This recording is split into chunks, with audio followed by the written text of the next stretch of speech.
And you're not going to believe how much the weekly streaming hours watched increased over the past year.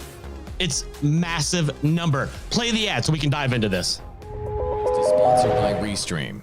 Why live stream to one platform when you can simultaneously live stream to every platform to discover new audiences faster using Restream.io? Weekly streaming hours watched increased by 73% year over year. I love this chart because you can see COVID-19 and the global pandemic happening in March, and we have the huge rise, which we talked about in our previous times we've gone through this report. I've been really interested to see how it has been continuing into Q3 here. If there was going to be a drop, as some nations and some countries deal with it better than others, will Twitch viewership, will total live stream viewership be impacted? And it's mostly plateaued with a little bit of decline, actually down to about 600 million, which isn't too much. But this is it's pretty flat. We're pretty stable here out in 2020. But if you see in 2019, I mean, they get this like really slow increase, if you can even call it that, over time. Barely an increase, but it goes up by a little bit. But back now here at Q3 into the end of the year, it looks like we've hit a new high, but we're not going to push this level that we hit back in March again.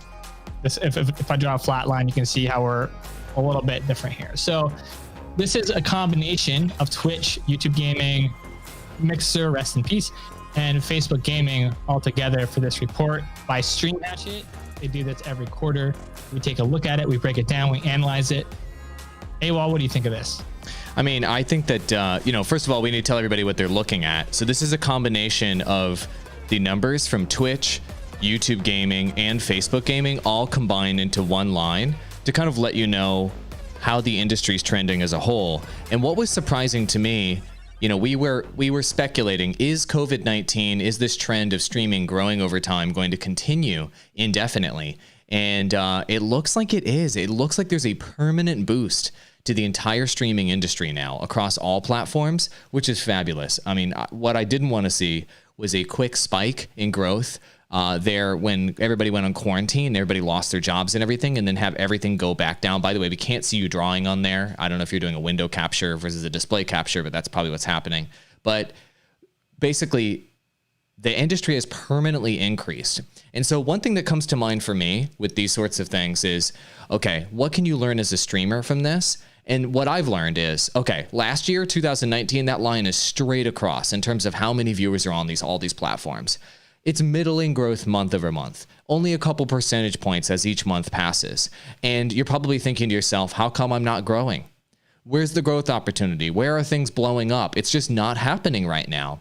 And the key that we keep talking about on the show is to be consistent, to always be uploading content, to always be experimenting with new games, always be experimenting with new content formats, so that when you do have a moment in the future, and this is going to happen every year or two or whatever, if there's a moment in the future where that next big game, that next big opportunity drops on you, you are ready. You are releasing content during that time, and you can capitalize on that moment when it happens.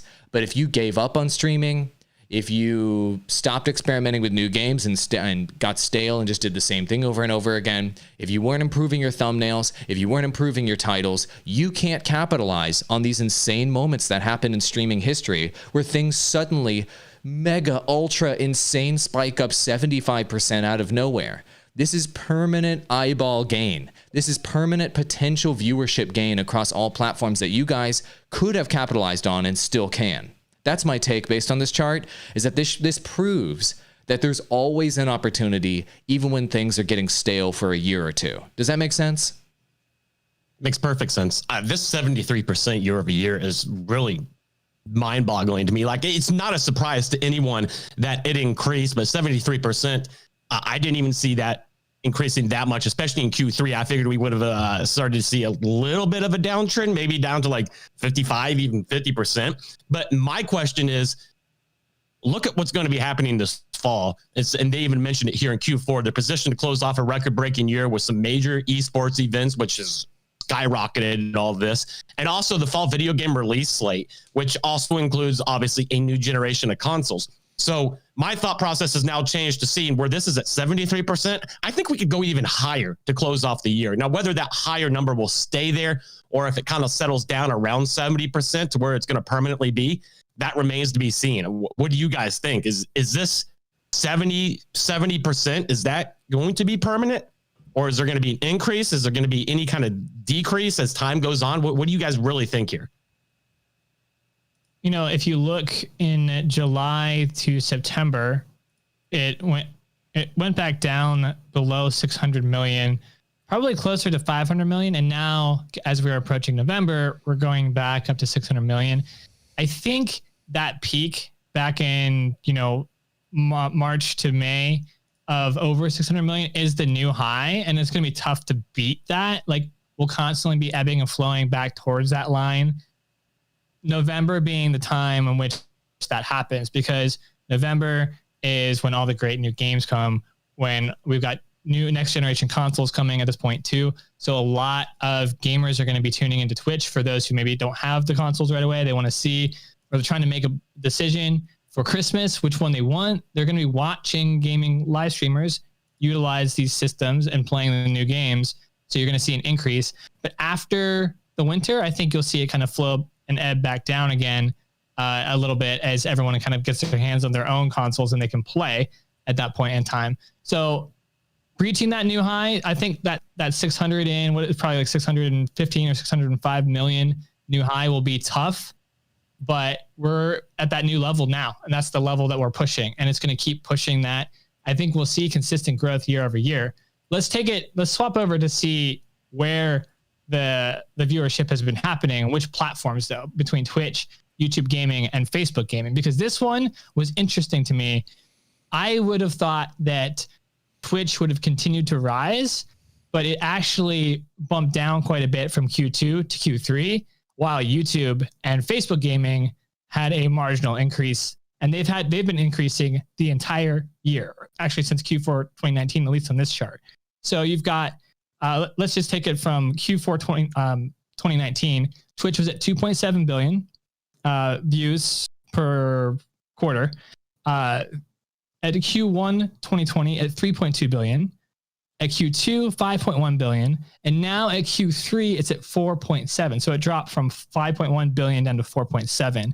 Whereas YouTube increased from Q2 2020 to 1.5 to 1.7 this quarter. And Facebook gaming increased from about 0.97 billion to 1.02 billion. So not a huge increase, but the story of Facebook gaming is in the Q1 to Q2, that 0.6 billion to the 0.97 billion. And the fact that they haven't decreased at all, they keep going up. So these other competitors are continuing to take a bite out of Twitch. Twitch is still number one by a long shot, but it ebbs and flows, and it's not continual growth all the time. It has a great quarter, or it might have a marginally worse quarter. Awal, what's your take on this one? I think this one's interesting because, if we look at Twitch's pattern here on this chart, like you said, it spiked up because of COVID into the second quarter of 2020. Then it went down in Q3. And sure, YouTube on this chart looks good. YouTube increased by 70%, its viewership by 70%. Over the course of this last year. That's huge. And Facebook increased its viewership by 100%. That's huge. But here's the big difference between Twitch, YouTube, and Facebook. Twitch, like you said, goes up and down and up and down and probably will wobble because it is completely dependent on the streaming industry as a whole in order to determine whether it grows or whether it slows down. But Facebook gaming does not appear to be dependent on the streaming industry as a whole yet, because it is taking market share, because it is breaking into new markets, because it is going into international markets, because it's focusing on mobile games. It's able to capture new audiences, not just kind of sap on the PC console audience that already exists out there. And so out of these three platforms, the only one between Twitch, YouTube, and Facebook gaming that has consistently grown nonstop since it started is Facebook gaming. YouTube has been on this wobble up and down prior to this chart, where they turned the algorithm juice down, they turned the algorithm juice back up, and then it kind of dunked down and like crashed and then went back up. Sure, the previous year on YouTube has been great, But what if the team at YouTube decides they don't want that algorithm to be turned on anymore for live streams, and they decide, you know what, we're going to go back to short form video, or we're going to start punishing live streams again because they aren't making us enough money? YouTube streamers are screwed in that case. And so what that means is that our viewers, we talk about this all the time, they need to be using restream.io.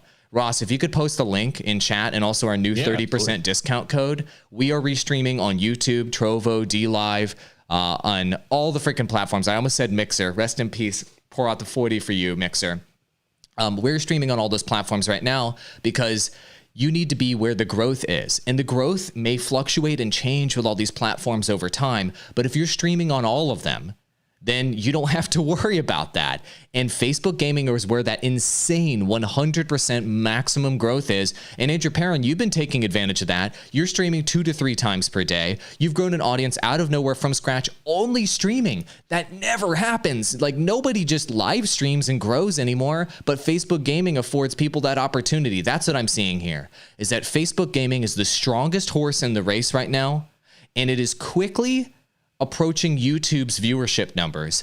And once we get to the end of 2021, if these trajectories continue, Facebook gaming will have an audience as large as YouTube, maybe larger, and it will become the second largest streaming platform out there. Bigger than YouTube, guys. Bigger than YouTube. That's the trend I'm seeing here. That's the numbers. That's the facts. I'm looking at this 4.7 from Q3 for Twitch. Now, we know that Twitch, publicity-wise, they had a lot go wrong. They lost Dr. Disrespect, even though they brought back, some other big names. Is this 4.7? We see the increase in Facebook and YouTube. Is this is this going backwards for Twitch at this 4.7? Is that a correlation equals causation? Do you think that Twitch's little bit of a decline is directly because of Facebook gaming and YouTube? I have a funny thing to say. I don't know if it's actually true or not, but yeah. So, from Q2 to Q3, as you guys can see, that big purple bar went down, right? So why did Twitch's viewership go down? So obviously the streaming industry as a whole decreased. People are going back to work. People are going back to school. Okay, that's probably the cause. But let's not forget what happened with Shroud and with Ninja. And if we look in the past, boys, wherever Shroud and wherever Ninja go, the platform declines the second they arrive. So they left Twitch and they went to Mixer, and Mixer's numbers immediately tanked. Mixer's numbers were on an upward trajectory, up, nonstop consistently. And the moment that Shroud and Ninja joined their platform died, and it took a nosedive in terms of its numbers. Twitch on a nonstop upward trajectory, up to get to this apex. And then as soon as Ninja and Shroud join their platform, it starts to take a dive. So did the platform die because of these two, or is it taking a dive because of these two? I think it's ridiculous to make that conclusion exclusively. But what I think it does mean, and what it kind of proves to us, and you can look at the numbers here, we've seen this happen twice, is that big streamers streaming on these platforms, they don't matter at all. They do not drive growth of the platform overall. Shroud and Ninja are like nothing when it comes to these platforms. Whenever they join a new platform and they bring their quote unquote audience over, they bring their quote unquote, viewership numbers and the engagement over and all the things these companies are paying for, the platforms die. They decline the moment they join. So I don't see the value in Ninja and Shroud and all these other mega streamers. At the end of the day, the corporations, the media companies, the platforms behind these streaming services are so much larger than the individual personalities that the individual personalities don't seem to matter that much. And I think these numbers show that once again, second time, companies pay millions of dollars for top talent, and then their numbers go boom, boom, boom, boom, boom, right after they do. I don't know. What do you guys think? I don't know if it's correlated, because I don't know. I mean, with Mixer, we had a theory there that could make sense with why that would be. With Twitch, I don't see how that would work. Because with Mixer, the idea was like their fans, all their legions of fans who are actually a lot of them are streamers and not viewers, come in and bloat the platform with tons of high quality wannabe Ninja streamers or wannabe Shroud streamers who have no audience, right? And this hurts a growing platform because you bring in a ton of low quality, zero viewer streams, not as many new eyeballs as you think you are.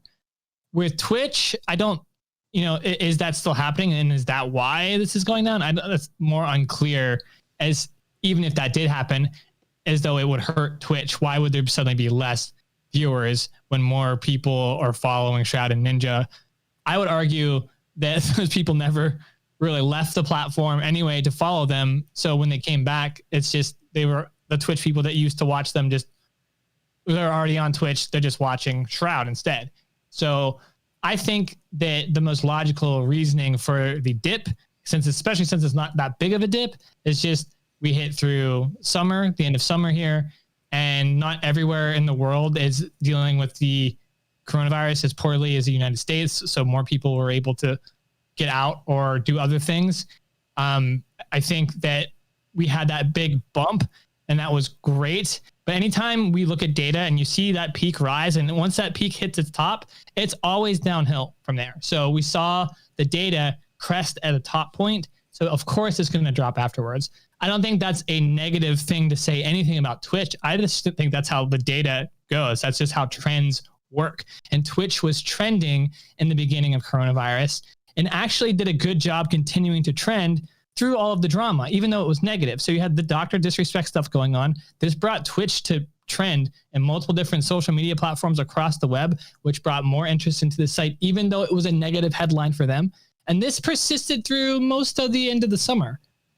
Twitch doing dramatic things that stayed in the news. Yes, it was negative press, but it kept Twitch's brand out there and people wanted to watch because of the drama. I would say that the 4.7 billion number here for Twitch at Q3 2020 would have been lower had those events not happened. Because those events did happen, we're all glued to the news. We're all glued to what's going on Twitch, and it retained more viewers than it would have lost traditionally during this time period where normally I would say the viewership would drop without coronavirus, without all these other factors. So I would expect this 4.7 billion to go up now into Q4 2020 because of Christmas season, new consoles, and it's gaming season. November is like the time for the best new titles to come out. We all know this as gamers. I would expect to see Twitch have an increase there. Ross, what's your take? Okay. By the way, great transition. There's actually a page on this report that talks about Dr. Disrespect, if you don't mind scrolling to that. Q3, by the way, to answer AWOL's question, it's definitely something that I think we should keep an eye on. It's definitely an interesting theory that actually holds a little bit of truth to it. But however, Q3 is from July 1st through September 30th. I believe Ninja didn't sign until mid-September and Shroud didn't sign until mid-August. So I don't know I think those signings are almost like a little bit too late for it to be considered in this dip while we're talking about here. But I would like to clarify. So I wasn't suggesting that these guys caused the decline of these platforms. What I was saying is that them joining has no measurable impact on the platform as a whole. That's what I'm trying to say. So like, why are you spending all that money, Twitch? Why are you spending all that money, Mixer? Why are you spending all that money, Corpos, when these guys join your platform and you don't see much of a bump? That's all I was saying. Now, is it funny to think that they caused the decline of the platforms? Yeah, that's hilarious to think about that because, you pay $50 million for somebody and he kills your platform or whatever. I don't think Ninja killed anybody's platform, but it's a funny thought, I guess. Please continue, though, because these are some fascinating numbers. Ross, walk us through these numbers here with the Dr. Disrespect versus Shroud versus Ninja transition. What insights can we gain from this as they all juggled platforms? Well, the most interesting one is that Dr. Disrespect, as they've mentioned here, is literally the most popular long-term influencer, reaching a peak audience of 500,000 on his switch to YouTube gaming. Now, whether or not that keeps up, I think it's still a little early to really determine. But yeah, looking at these numbers, I think that Twitch drop, I don't want to say it's 100% correlated, but I think Dr. Disrespect leaving Twitch actually had a little bit of an impact in that decrease. I agree with Perrin that the number is going to go back up, but I think looking at the numbers directly, I think Dr. Disrespect leaving Twitch really actually kind of hurt them because it kind of correlates into what you said. He's the most popular. Ninja and Shroud coming on didn't really affect anything at all. So is there an argument to be made there? I think what really the real story is here between Dr. Disrespect, Shroud, and Ninja is that streamers look at these guys, they look at what they do, they look at their numbers, they watch streams like ours, they look and see where the success and the growth is, and then it has, let's say, some level of influence over their decision making. I don't think it completely helps them. I don't think it pushes them. It might push some people over the edge that were thinking about streaming on other platforms. I would say that's the level of influence they have over the industry. In terms of their audience is completely irrelevant on the scale of Twitch, on the scale of YouTube, on the scale of, well, in the case of Mixer, it's gone, but their audience is irrelevant. And so I think the big story here is that Dr. Disrespect showed everyone that if you stream on YouTube, you can be wildly successful streaming on YouTube. And so anyone that was kind of on the fence about YouTube, they were on the fence about going from Mixer over to YouTube, they were on the fence about Twitch to YouTube, they were on the fence about Facebook gaming to YouTube, or they were on the fence about streaming from scratch to YouTube. Dr. Disrespect, there is now an icon on that platform who's absolutely crushing it, an idol to look up to that you can now look at and say, I want to be like Dr. Disrespect one day on YouTube. YouTube needed that. YouTube didn't have that before. Whereas Twitch has like 100 dudes you can look at right now to be that kind of model that you're trying to be like one day. And so I think that's the big impact here. So I'm interested when we get the Streamlabs Hatchet report that shows the number of channels across all platforms and how they've trended now that these guys shifted between Twitch and between YouTube. I'm very curious to know where the waves of streamers went after they made their final decisions on where they landed to see if my theory is correct. What we predicted before, sunlight is like going right down my face. What we predicted before is that the vast majority of streamers would return to Twitch. They would crest potentially over 10 million monthly active channels. YouTube would receive hundreds of thousands of channels. And then Facebook gaming might get 100,000 channels total. Facebook gaming would receive the least number of streamers. Let's see if those numbers shifted beyond our expectations and see if YouTube got more than we expected because Dr. Disrespect blew it out of the water. He knocked it out of the park on YouTube. And is that sort of idol or icon effect in place? You guys know what I'm saying? Yeah. Yeah. Yeah. We have a little bit of time left. Can you guys stick around for a little longer because we haven't touched games? Yeah, let's go. We got to cover all these slides. Go. More insights, more reports. Go. First, Ninja. First, we have to hit Ninja really quick because we can't just ignore this. Ninja made a return to Twitch, and it did not work for him, at least according to these numbers, like it did for Shroud. Like Shroud was great. He left Mixer on October. His peak in Mixer, I guess, on October 2019 was 77K, and he came back to Twitch at a peak of 488,000. That's a great return versus Ninja, who had a peak in April 2018 of 652,000. Because his return in September of this year at only 116K, which was not even as good as his YouTube comeback, which is barely even better than his peak on Mixer in 2019, which was 93K. Very interesting. Is Ninja becoming less relevant? The answer is yes. He's struggling. I think he's struggling here pretty hard. I mean, facts. Look at the facts right on your screen, everybody. Ninja is far less relevant today, and his move to Mixer was devastating to his career. And this shows that Ninja's popularity, at least, when he was at that giant peak of 652K earlier this year, his popularity then was him riding the Fortnite hype train. And that was declining over time and was a big part of his decision making for him to go to Mixer to try to move to a new chapter of his career. And he was really smart. He capitalized on that moment and he cashed in. He wrote his book, he did his new rebrand, he rolled out his merchandise line, and he got a $50 million deal on Mixer when he was at the top. So you can say, is Ninja less relevant today? Yes. It doesn't matter. But did Ninja cash in like an expert businessman who has an expert manager behind him on that moment to put a whole lot of money in the bank for him? You better believe it. He was on the late night shows as well. He really cashed in hard off of that opportunity. So I got to say, even though his numbers are lower today, Ninja absolutely won. Like he won big time, bigger than I could have ever imagined any streamer winning during my lifetime. So Ninja, your numbers may be down, but thumbs up. Your bank account is up.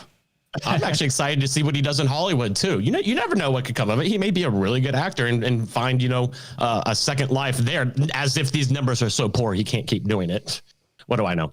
He still has great numbers. Just comparatively to his success on Twitch, he's definitely less relevant, but he's doing relevance different now by having an interest in Hollywood, doing some different things with his life, which, more power to him. I would love to see a talent from streaming talent upgrade their career and transition it in a successful way. So he's going to be maybe a model for Endgame for successful live streamers later. So more power to him on that end. Okay, we got to do games, guys. We really, really got to do games. So let's do the top 10 games of streaming.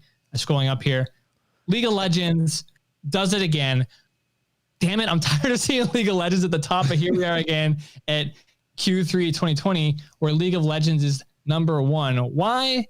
Because of esports, and we're at the pinnacle of esports. We're right. We were through most of their playoffs at this point in time in this last quarter, and viewership, just as always, has been good. It's the esport, and it's not been dethroned for so many years, and we've continued to see it on top here. Fortnite. So the League of Legends was top at 543.2 million hours watched. Fortnite entering in at number 2 at 426 million hours watched. And then, interestingly, PUBG Mobile hitting the number 3 spot at 416 million hours watched. This is likely hugely due to Facebook Gaming. Number 4 spot, Garena Free Fire. We know this is due to Facebook Gaming too. 393 million hours watched. Grand Theft Auto number 5. Call of Duty Modern Warfare number 6. Minecraft number 7. Among Us up there at number 8 at 231 million. CSGO, and then Fall Guys in there at the last spot, number 10. They've been trending downwards. There's actually a section of this in this report between Among Us and Fall Guys, but we're hitting Fall Guys after its peak with this Q3 2020 report. What's your take here, AWOL? Was there anything surprising here for you at all? I think that everybody who's watching right now needs to pay very close attention to this list and what is new and what has changed here. So, as always, the games that are at the top of their genre, they're the king of their genre. League of Legends on MOBAs, Fortnite on Battle Royales, will remain at the top of their genre forever. And so those games will remain in the top 5 streamed games probably for the next couple of years. Is that an insight that's really helpful to you guys? Not really. The insight that's helpful are the emergence of 2 mobile games into the top 5, PUBG Mobile and Garena Free Fire. And this shows you the trend in the industry that you guys have to take note of. Mobile games are on the rise. Mobile games are the next big trend. They are the next big thing. They are on the rise. They're going to be at the top, and they're going to have multiple positions at the top of the streaming list in 2021, 2022, and beyond. So don't ignore this. Don't pretend like mobile games aren't relevant. If you want to grow, you need to be on board with what is trending up, not as what is on the way out. And what is on the way out are old school PC games, old school console games, battle royales, MOBAs, and these genres of the past. MMORPGs, all these sorts of games, even traditional shooters on PC and console, they're on the way out. Mobile games are on the way up. Does that mean that they are not relevant anymore? Of course they're relevant. Of course they're still going to be big, but that's not what's trending up. And as a new creator, as a small creator, if you want to grow, you need to be on board with what's trending up so you can ride that wave to the top. Another trend that we're seeing here as well are the social games that broke into the top 10 list. Among Us and Fall Guys broke into the top 10. Let's just take note. I love it. And a single quarter too. They didn't, it's very interesting that in not very much time, they both crested at this point. And it makes sense because of COVID-19. I mean, and we've had discussions of whether or not we think this will continue. But for a second, you said, I had to point out something you said, AWOL. You said battle royales are on the way out, but the 2 top mobile games that are on the list are battle royales. In fact, 3 of the top 5 are battle royales: Fortnite, PUBG Mobile, and Garena Free Fire. Just so battle royale is not going anywhere. Battle royale is definitely here to stay. It's dominating the top of the list in a lot of ways. Yeah. So what I mean is traditional PC and console battle royales are on the way out, and mobile games are on the way up. So the insight here is mobile versions of things are going to be the ones that are popular moving forward. So whether that's battle royale, whether that's party games, whether that's strategy games, whether that's the new Diablo mobile game, whatever it is, the mobile version of stuff, that's going to be the popular one. So we just happen to see that the 2 mobile games that are here toward the top of the list are battle royales. Why? Because battle royales are popular. But insert other genre that's popular in the future here in 2021, 2022, 2023, and the mobile versions of those genres will be at the top of the list too. I guess that was the point. So thank you for clarifying that. That's a really good point. But party games is another trend that's on the way up right now. Fall Guys and Among Us jumped on the list here, displacing mega titles like Overwatch, like World of Warcraft, like Apex Legends, like Valorant, like Dota 2. All those games are clown shoes in comparison to Among Us and Fall Guys when it comes to viewership. So we need to take note that party games are on the way up. And one thing that's not listed here, because it's not a game, but it is a category, is that just chatting. There's another slide in this report where we can look at if you'd like. Just chatting is the number 2 category on Twitch, and that is not a traditional PC or hardcore title game. And so that's another thing to note. Games that are not for hardcore gamers is the big trend. That's just to kind of put a button on that. It's toward the top. It's there. There's a. We're going to confuse everybody with you scrolling, but it's there in the report where it show. Maybe it's not in this report. Oh, you know what? It was on twitchtracker.com. Sorry. We'll look at that in another episode. But just sorry about that. I confused you. But just chatting is the number 2 category on Twitch right now. So what that means is that between these party games, between these mobile games, and between just chatting, the top 10 categories in streaming overall in the world, 4 out of 5 of those slots, if you will, in top 10 categories in streaming are not PC, are not console, are not esports, are not hardcore multiplayer games.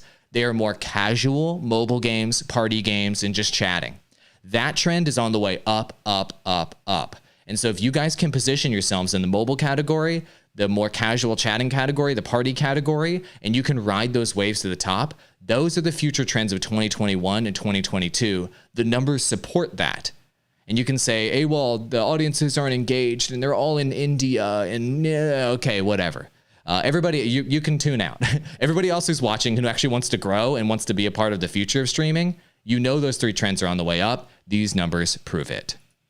Yeah, and they make a good point here. They point out the party games like Among Us and Fall Guys have demonstrated that gaming audiences crave personalities as much as they do skill. And I think that's important to notice because especially with just chatting, your people are obviously there for your personality. So when you're picking out a game to stream, it's obviously you need to look at the numbers, look how they're performing on all the platforms, but also find a game that complements your personality. I think that's also what we're seeing from games like Fall Guys and Among Us. I think that's incredibly important. Agreed. It's about being entertaining at the end of the day, not necessarily being the best gamer on the internet anymore. It's about, can you just be entertaining? You don't have to be amazingly great at the game if you can be entertaining, and there's a need for that. All right. We have like maybe 2 minutes or something. Can we look really quick? There was, the Fall Guys being overtaken by Among Us. They just did a quick breakdown so we can see Fall Guys peaking and it's spike trend. And if you've watched the podcast, you guys know how spike trends work. We've talked about it time and time again. Fall Guys did amazingly well. Can it come back with its other update? It looks like it's fallen much farther down. I don't think it's going to be coming back. And it looks like Among Us is peaked as well. I would expect to see Among Us start to decline over time in these next couple months too, leaving room for another party game to come into play. Is there any other contenders out there? Developers, what are you working on right now? Because this is an opportunity for you here. And this chart shows it right now. Yeah. I'll toss a game out there that I think is going to get popular. It's called Secret Neighbor. It's very similar to Among Us, and it's updated regularly. It's an older game. It's actually a sequel title. I wouldn't be surprised if that actually starts appearing in these charts. Interesting. That's really interesting. I think, one thing we talked about with these party games, and I think hopefully all the developers and publishers that are watching the podcast can take note. Your game, when you release a party game, is going to spike and become wildly popular. You can't wait 1 month, 2 months, 3 months, 6 months to release giant content updates. You need to have one ready almost pre-launch. And so then like 2 weeks after your game launches, you drop a giant update that is mind-blowing for free on everybody. And then you might be able to skyrocket your trend into popularity so that you don't spike and then immediately die. Among Us is obviously spiked. It is going to immediately die. Fall Guys, it's going to fall into oblivion. They're going to release an update and they're going to see a small little uptick in viewership, and then it's going to kind of fall away into nothingness because these games don't have depth. They don't have enough depth to keep them around for a long time. And so we can see spiky or spike trends, if you will, if these developers have bigger and more exciting updates very, very, very, very close to launch. Otherwise, these games will have smaller spikes and will be less culturally relevant. So will there be more social games in the future? Yes. And I think that because these broke into the top 10, streamers are now keeping an eye out for them. The platforms are now keeping an eye out for them and are willing to feature them. And every other developer out there in the world is looking at these two games and seeing dollar signs in their eyes. They're saying, can we make a party game with the World of Warcraft characters? I wonder if we could make a party game with Assassin's Creed. I wonder if we could take our IP and I wonder if we could do something like this, but with Star Wars, EA is thinking. And those gears are turning. So get ready by 2022. 2022 is going to be the year of party games. And they're going to be on about a 2-year development cycle, 1.5 to 2-year development cycle to release these games. And you're going to see crap loads of party games hitting the market in 2022 because they're looking at the money here. They're looking at the numbers and the engagement here. And these executives are breaking off, $20, $30, $40 million for development on party games. And they're all working on it right now. I think that's a no-brainer to assume that for every major developer. They probably all have party games in the pipeline. And if they're smart, they will be mobile crossover party games. So you can play on your phone, like Among Us. Among Us is #1 on App Store right now in its category, and #1 on Android in its category for adventure games or whatever category. And if you can do a mobile crossover party game, then you'll go straight up to the top. You'll cash in huge on these low-cost games to develop and market, and then you move on to the next party game. So 2022, I'm predicting, is the year of party games. There you have it. Anything else you guys want to cover on this? So we can wrap there. And then the next report will be Streamlabs and Stream Hatchet's analysis, which has a little bit different numbers that we normally go through. Ross, any last words on this one?